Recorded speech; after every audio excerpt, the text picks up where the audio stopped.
कभी सोचा है जब हम ऑनलाइन बाय नाउ पे क्लिक करते हैं तो उसके ठीक बाद होता क्या है? आज हम इसी पर्दे के पीछे की दुनिया में झांकने वाले हैं। ये तो हम सबने किया है ना? बस एक क्लिक और कुछ ही दिनों में जादू की तरह हमारा सामान दरवाजे पर होता है। लेकिन पता है, उस एक क्लिक और डिलीवरी के बीच में एक पूरी की पूरी दुनिया बसी हुई है। एक ऐसा कॉम्प्लेक्स डांस है जो हमारी इस मॉडर्न लाइफ को मुमकिन बनाता है। ये सिर्फ डिब्बों को यहां से वहां रखना नहीं है, नहीं, बिल्कुल नहीं। ये तो एक बहुत ही सधा हुआ, एक कह सकते हैं कोरियोग्राफ किया हुआ बैले है, जहां हर एक सेकंड और हर एक रुपए का हिसाब रखा जाता है। जरा सोचिए, एक भी गलत कदम और पूरा का पूरा ऑपरेशन ठप, हजारों डिलीवरीज लेट हो सकती हैं। तो आज हम ठीक यही करने वाले हैं। हम उन राजों से पर्दा उठाएंगे जो एक मामूली से दिखने वाले स्टोरेज स्पेस को किसी भी कंपनी के लिए एक जबरदस्त कंपैरेटिव एडवांटेज बना देते हैं। तो चलिए तैयार हो जाइए, क्योंकि अब हम वेयरहाउस की दुनिया में बहुत गहराई से उतरने वाले हैं। चलिए शुरू करते हैं। देखिए, किसी भी चीज को बेहतर बनाने का पहला नियम है कि पहले उसे मापा जाए। और जब बात वेयरहाउस की होती है ना, तो हर कहानी की शुरुआत होती है लागत यानी कि कॉस्ट से। इसे ना बिल्कुल अपने घर का बजट बनाने जैसा समझिए। जब तक हमें ये पता ही नहीं होगा कि पैसा जा कहाँ रहा है, तब तक ये कैसे पता चलेगा कि कहाँ बचत की जा सकती है या कहाँ सुधार की गुंजाइश है। वेयरहाउस की कामयाबी के लिए ये सबसे पहला और शायद सबसे जरूरी कदम है। तो मोटे तौर पर ये जो लागत है ना, ये 3 अलग अलग हिस्सों में बटी होती है। सबसे पहले आती हैं फिक्स्ड कॉस्ट्स, जो एकदम फिक्स्ड रहती हैं, जैसे वेयरहाउस का किराया। फिर आती हैं वेरिएबल कॉस्ट्स, जो काम के हिसाब से ऊपर नीचे होती रहती हैं, जैसे पैकेजिंग का सामान हो गया या बिजली का बिल। और आखिर में आती हैं कैपिटल कॉस्ट्स। ये वो बड़े बड़े खर्चे हैं जो एक बार होते हैं, जैसे कोई नई मशीनरी या फोकलिफ्ट खरीदना। अब देखिए, ये सब जानना जरूरी क्यों है? क्योंकि ये सारी चीजें सीधे सीधे बिजनेस की सफलता से जुड़ी हैं। जब लागत पर नजर रखी जाती है तो कंपनियां सिर्फ पैसा ही नहीं बचाती, वो बेहतर फैसले भी ले पाती हैं। और इसका सीधा नतीजा क्या होता है? ज्यादा प्रॉफिट। ठीक है, तो लागत की कहानी तो समझ आ गई।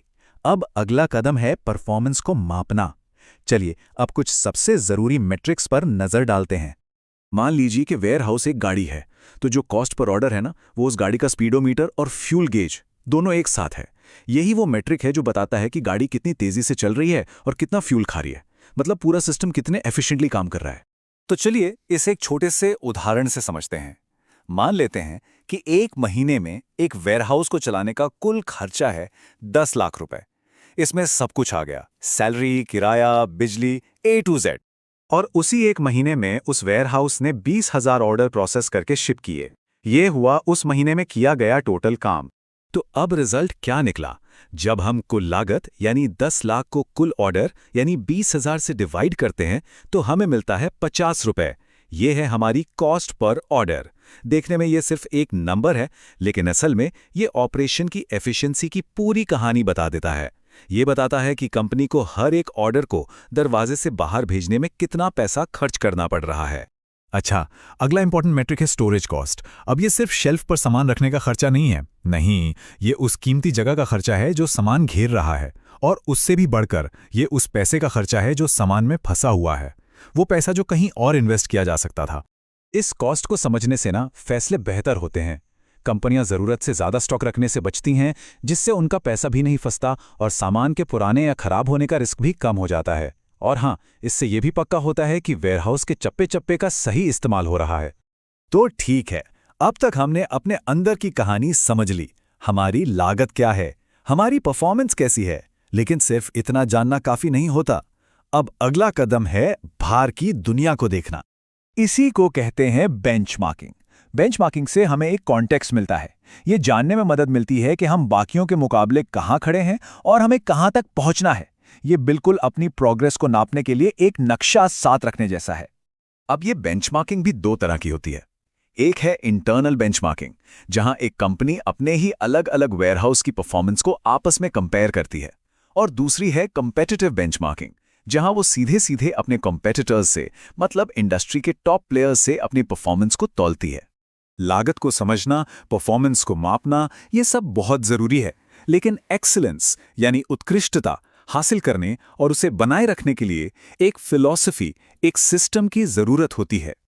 और यहीं पर एंट्री होती है लीन वेयरहाउसिंग की। लीन का फंडा बहुत सीधा सा है। हर उस चीज को हटा दो जो कस्टमर के लिए कोई वैल्यू ऐड नहीं करती।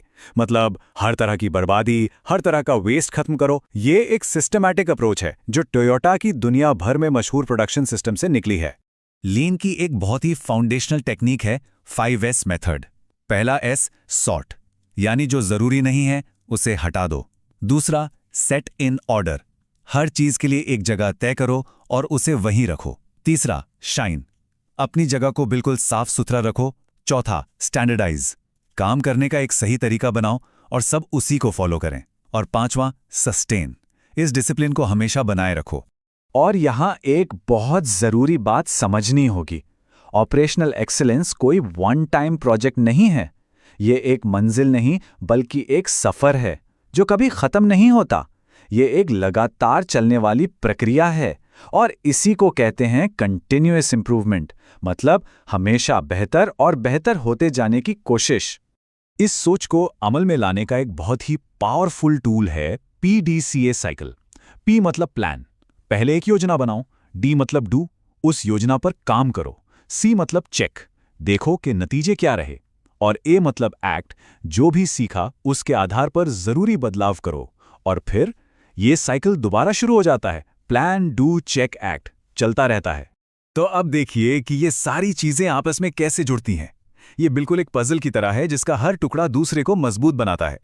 वेयरहाउस कॉस्टिंग से खर्च कंट्रोल होता है तो प्रॉफिट बढ़ता है। कॉस्ट पर ऑर्डर से एफिशिएंसी नपती है तो प्राइसिंग बेहतर होती है। बेंचमार्किंग से परफॉर्मेंस की तुलना होती है तो नए लक्ष्य तय होते हैं। लीन से बर्बादी घटती है तो ऑपरेशंस तेज होते हैं। और कॉन्टिन्यूस इंप्रूवमेंट से ग्रोथ हमेशा बनी रहती है।